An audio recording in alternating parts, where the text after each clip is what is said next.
Shalom, shalom. First and foremost, as always, before I begin with this lesson, I want to start it off by giving all the glory and infinite praises to Yahweh, Bahashem, Yahweh Shah, Bahashem Rakah HaKadash. Double honor to the elders and the apostles of Grand Millstone. Peace and blessings be to all the Akim now pushing this word in truth and sincerity. Shalom, and Yahweh Bahashem Al Shah Brakathon. So I'm entitled this lesson. We know what we signed up for. Alright, because what inspired me to do this lesson was something that one of the Akim in the group chat with it mentioned that he was going through. Alright, because basically the brother's catching hell, from his family members when it comes to taking that C-19 inoculation, as well as the other things that come with it. Y'all know what I'm talking about. And also the brother has the possibility of going homeless if something happens to his mother. I'm not going to get all into it because it's personal. If the brother want to, clear the air or whatever, he can just comment it. Right? But, it just had me meditating and thinking on how, we going to have to man the fuck up in these times that we coming into. Just to keep it raw and simple with you, man. All right? Because, when we first come into this thing, we hear about, the kingdom, we the real Israelites. All these things that are pleasant to the spirit. But there's also things that's bitter to the spirit, such as possibly being homeless, losing family members, having to forsake all this shit, to gain the kingdom on the next side, to win on the next side, man. Right? And it's mandatory, man. It's mandatory that we lose on this side in order to gain on the next side, man. Right? And that's just simply what it is. Right? And that's why the scripture says in the book of Luke 14, which is I'm going to grab here in a second, that you got to count the cost, man. And I remember when I first came into this thing, I was hearing about tribulation, family members, being put to death, whatever. And that's something that's been heavy in my spirit lately.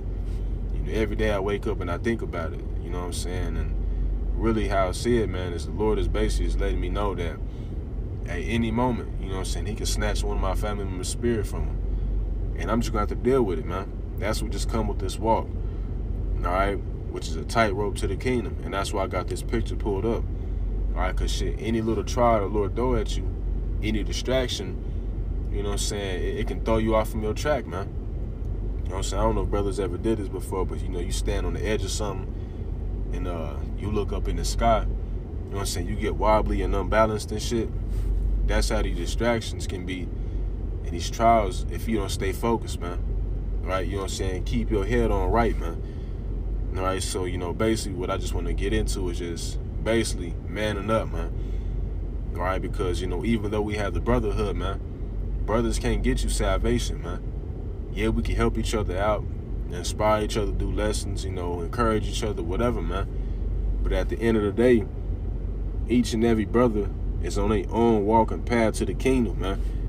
Right? So you just going to have to man the fuck up and take whatever the Lord going to throw at you on the chin, man. And that's just simply what it is, right? Because the Lord is basically grooming us to be soldiers, man. All right? So I want to go ahead and grab that real quick in Luke 14. All right, Luke 14, verse 28, it says, "For which of you, intending to build a tower, sitteth not down first, and counteth the cost, whether ye have sufficient to finish it? Lest happily, after he hath laid the foundation, and is not able to finish it, all that behold in it begin to mock him, and saying, This man began to build and was not able to finish," right? Which is what this ministry is like unto, man. All right, so you don't want to be one of those guys that didn't count the cost, man, thinking that it's just gonna be sweet walking into the kingdom like these other groups teach, man. All right, because that's not the case, man. We're gonna be going through shit. All right, and that's why brothers is catching hell right now, right? Because the Lord is basically building your spirit up, to taking this shit head on in these times, man. Whether it be brothers losing their houses, all right, because that's going to be the case for a lot of brothers, man. We not going to be able to pay our bills because once they make that thing mandatory, we not going to be working. We not taking that shit, so that means we ain't going to be able to pay rent, bills, whatever. So that's going to lead to us being evicted, which means we're going to be on the streets unless Yahweh Shema Shah, you know what I'm saying, provides a way for us to, you know what I'm saying, to have some sort of shelter, you know what I'm saying, a family member housing us, and even just one of these elect members housing us, man, because that's going to be something else that does happen in these times, right? Like when you read in Joshua, the 2nd chapter, right, you know, Joshua's 2 spies were basically housed by this Hamite woman, right? And it's going to be elect members that do that in these times that we coming into, all right? But, you know, you just got to be prepared for anything and everything that be thrown your way, man, and trusting Yahweh Shema Shah, because as the scripture says, we're going to be tried like gold is in the furnace, man. And this little shit that we going through is just going to be purifying us, man, because all these impurities that we have on us from this captivity, being in this corrupt society, these tribulations that we're going to be going through, and that we are going through now, is basically, you know, making us pure, man, purging off all those impurities, all right? So, hey, man, counting the cost, that is mandatory in this walk on this path to the kingdom, man, all right? And it's a lot of cats that ain't counting the cost, all right, that's going to be revealed in these times, man, all right? You're going to see how weak folks' foundation is, man, all right? All that, you know what I'm saying, that sweet walk to the kingdom, folks is going to find out the hard way that shit isn't, that's not what's written, man. Now, the scripture says, through much tribulation shall you enter into the kingdom, man. That means exactly what it say, all right? So, we can continue to read in verse 31. It says, "Or what king going to make war against another king sitteth not down first and consulteth whether he be able with 10,000 to meet him that cometh against him, or 20,000? Or else, while the other is yet a great way off, he sendeth an ambassage and desireth the conditions of peace. So likewise, whosoever he be of you, that forsaken not all that he hath, he cannot be my disciple." All right, we know that's Mando, right? When it comes to this ministry, man, you got to sacrifice, man. All right, and hey, you ultimately got to sacrifice when Esau pushes that MOT to the B, man. Wait until, you know what I'm saying, you can't hit the grocery store unless, you know what I'm saying, you have that thing. You know what I'm saying? Are you willing to sacrifice your life and depend on Yahweh Shema Shah? Then take that damn thing, bow down to this man, and be destroyed. All right, you're going to have to make that conscious decision in these times that we coming into, man. You know what I'm saying? And it's going to be trying, man. It's going to be hurtful to the flesh, but this is just the shit that we're going to have to deal with, man. And this is ultimately why the Lord said that wisdom and knowledge shall be the stability of that time. All right? So, now the next scripture on the grab is the book of 1 Corinthians 16 to 13. All right? So, in these times, you're going to have to man up, man. Point blank, period. All right? 1 Corinthians 16 and 13, it says, "Watch ye, stand fast in the faith," right? Meaning to endure, man. Right? It tell you in Revelation 3 and 10, "Let no man take thy crown." Don't let a damn thing take your crown, man. No matter what it is. All right? Quit. Damn, Salaki. Quit, you like men. Be strong, right? And quit, you like men, means to be of like a good courage, man. And I also looked it up, and it goes into basically accepting anything bad coming your way. And we know there's going to be a lot of bad shit that come our way, man. Right? Family members betraying us, selling us out, losing houses, you know what I'm saying, possibly being out on the streets, having, you know what I'm saying, take shelter in one of these abandoned buildings. Ain't no telling what the Lord gonna have us going through, man. Right? But at the end of the day, man, it's still beautiful, because these things that we're gonna be going, or that we are going through, and that we are about to go through, it's gonna be written about in the kingdom, man.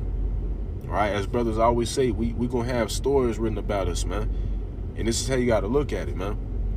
You know what I'm saying? In the kingdom, we're gonna be like, yeah, I went through that. I endured that. Just like how our forefathers did in their trying situations, man. And the reason that they prevailed in those situations, man, and was delivered, was for our learning and for our hope in these times, right? Because we're gonna be going through similar things, man. All right, so this is why you're gonna have the scriptures embedded in your mind, man. Right? Because the ones that don't, they gonna easily bug out. Wait until a little bit of pressure get applied, man. You're gonna have a lot of Jakes They claim they superhero niggas wearing the fringes and talk about they been martyred for Yahweh Shai. Gonna fold, man. Alright. So now let's go to the book of 2nd Ezra 7. And I'm gonna try to make this as quick as possible. Alright, but this is 2nd Ezra 7. And I'm gonna just start at verse 3.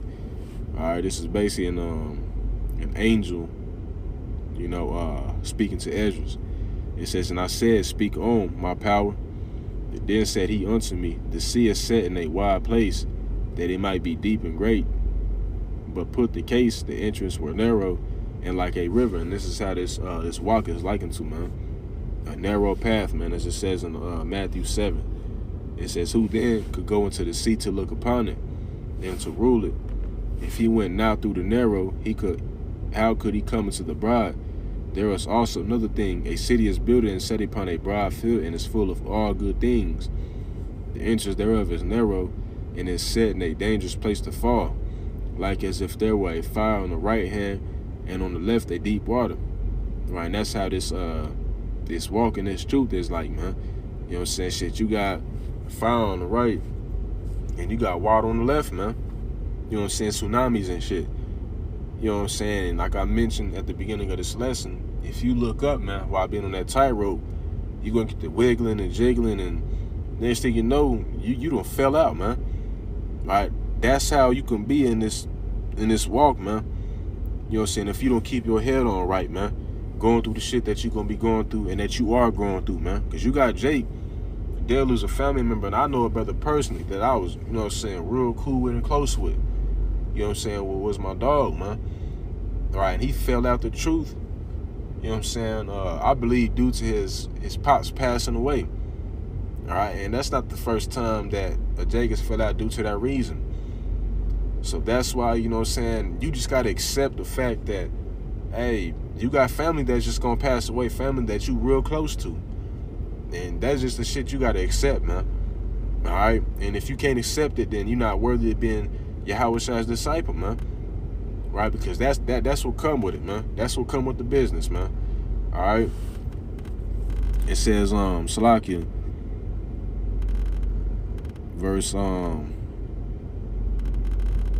8, it says, and only one path between them both, even between the fire and the water, so small that there could but one man go there at once. If this city were now given unto a man for an inheritance, if he never shall pass the danger set before it, how shall he receive this inheritance? Right? And that's how we gonna get the kingdom, by enduring what we going through, man, and that we getting ready to go through. That's the only way we're gonna get the kingdom, man. Right? And that itself should motivate you to just take this shit like a man. Because that's the only choice you got. Unless you know what I'm saying, gonna fall out and be conformed to the world. But you do that, you done with, man. All right, but you know, with that being said, you know, Autonomous is out of point was proven, and that this lesson was edifying. All right, hey, man, shit, man up. All right, these are the times we in, man. All these prophecies and the stuff that we've been saying we're gonna go through is about to become a reality, man. All right, so hey, you just got to gird up your loins like a man, as the scripture says. All right, so with that being said, call Yahweh, by Hashem Yahweh Shai, by Hashem Kakadash, Shalom, and Abba Baba.